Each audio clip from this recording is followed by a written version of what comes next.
AI is going to displace so many people. I said it yesterday on Jordan's video when I was coming here, because it's my first time in Breckenridge, and I look forward for us to do these more often, these trips. But you know, when you do like the self-tag at the airport, it makes sense, right? You don't need as many people ticketing, you use automation, but then you're supposed to take your ticket, you're supposed to now apparently bag it yourself, and you leave it on the counter for the lady to, or the guy or whoever, to basically put it on the little line that takes it away. So I go and I hand the lady my little sticker, and I hand her my suitcase, and she's like, no, you need to put the sticker on the suitcase. I'm like, okay, that's fine. Why are you here? Well, I'm here to supervise that you put the sticker on the suitcase. And I looked at her, I was like, you will be replaced by AI. And the reason I said that to her is because... You told her that? Yeah, straight up. Dude, I love it's funny. It's funny because, and it's true, she looked at me like, what? Like, she's like, wait, what? Like, didn't make sense. But I said it to her because it made sense. It made sense that the value that she provides to her company can be replaced by automation. We can start creating, as tools become more available, we can create our own AI and train our own AI. Because if you want to compete in 2040, you think you're going to be competing with human mental power? No, dude. You have to be competing with your AI, with your robots, with your automations, with your softwares. You can participate per se in kind of like the AI revolution, we'll call it, is you need to start, if you're an entrepreneur per se, you need to start building companies of the future. Okay. Technology is accelerating so quickly that if you're building companies of today, tomorrow they'll become irrelevant. So you need to build companies of the future. You need to build companies that are going to be relevant tomorrow, and that the evergreen period before that becomes irrelevant is extensive. For example, the first introduction of the internet. If you started building products and companies when the internet started, before AI or crazy automations were introduced, you had what, 20 years, 15 years, a pretty decent gap right there to build. I think we're going to have a decade where AI is still very... One of the members from Capital Club sold one of his companies for 50 million, and he was a software guy. And I asked him the same question, what do you think about AI? And he's like, dude, you have no idea. If you think what they released in the public is the actual stuff, they gatekeep 99.9% of stuff.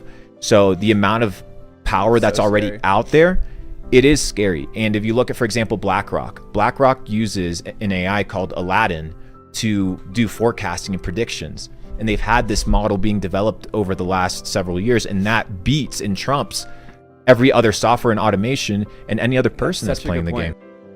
A few things that I think are extremely important that I think AI and technology will never be able to replace, which is human connection, which is community, and emotional connections. I think that like transcend momentary like happiness. I'm talking about deep relational, emotional connections.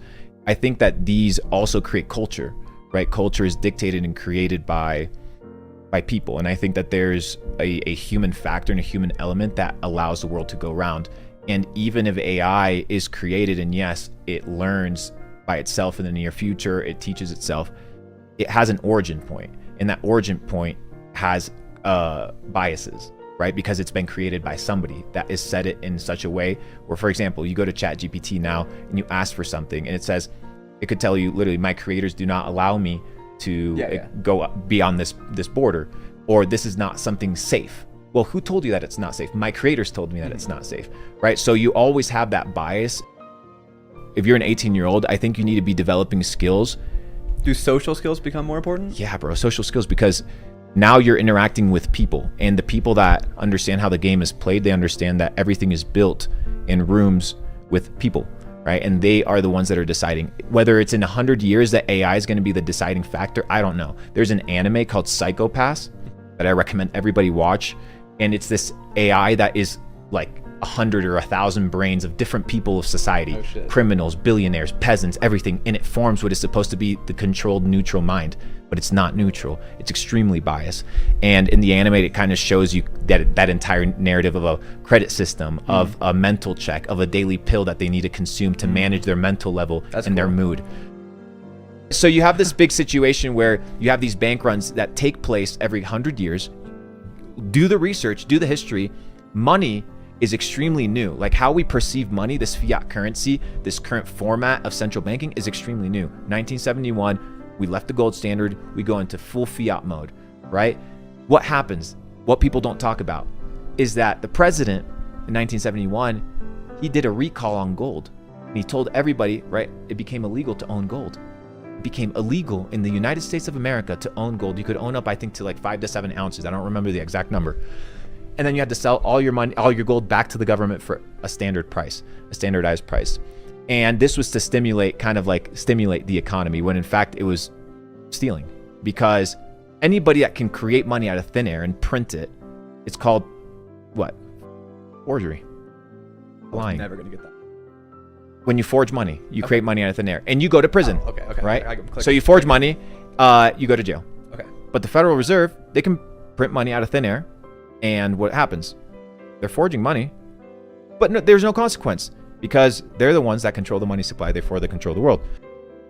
CBDCs, 100%. And then what happens to existing money? Existing money. So my philosophy is that, let's say it's going to be a 1-to-1 transition. They'll call it like a 1-to-1 pairing to whatever currency you currently have. Earning power changes. Earning power changes. Okay. Maybe the earning power doesn't necessarily change, but spending. CBDCs are expiring. Central bank digital currencies, which tell you what? That money is not the money of the people. It's the money of what? The central bank. What does that mean? They set the rules on the money. Yeah. Money becomes programmable. So at any moment, right, the head of the Bank of International Settlements, he said the money that we're trying to create is money that is going to be programmable. Right. Which means at any moment, if you question the government, right, we can freeze your money for the next 2 days. Why dropshipping is harmful and a lot of online businesses aren't harmful, easy, right? Is because the barrier to entry allows people to reduce friction, which goes back to my initial point. Your ability to think and to process information differently than other people is what's going to give you an advantage. The reason I did $16 million in 2019, right? 2019, 2020 in dropshipping was because I thought about things differently. So when COVID rolled around and masks were like the hot thing and hand sanitizer were the hot thing, all social media platforms got together and banned them on the advertising platforms. Why? Because the margins were stupid. People were selling masks for like $100, like just price gouging. It was disgusting. If you had the supply, you just ripped correct. It. And what did I do? I was like, well, I'm not going to go against terms of service. I'll get all my ad accounts shut down. So what did I do? I thought, I was like, okay, maybe I can't sell it to people, but the fear and kind of the entire narrative is still in people's minds. Who else is in their home that they extremely love that isn't a person? Their pets. So I was like, okay, let me redesign sanitation and house cleaning products for pets. And I ran up the fucking craziest ads. One extra little touch, one extra little niche. The same products marketed to a different pocket, to a different audience in a way. Pets, don't you? And the thing is, it's true, right? Because the products were eco-friendly. Exactly. They were bioavailable. Foundational. 100%. Yes. So they were extremely good. So one of my criteria for product research is the product has to work, right? And that's extremely important. It's kind of rare in that niche. You cannot scale because I'm not here to do $50,000 on a product, dude. I'm here to do $5 million on a product, $4 million.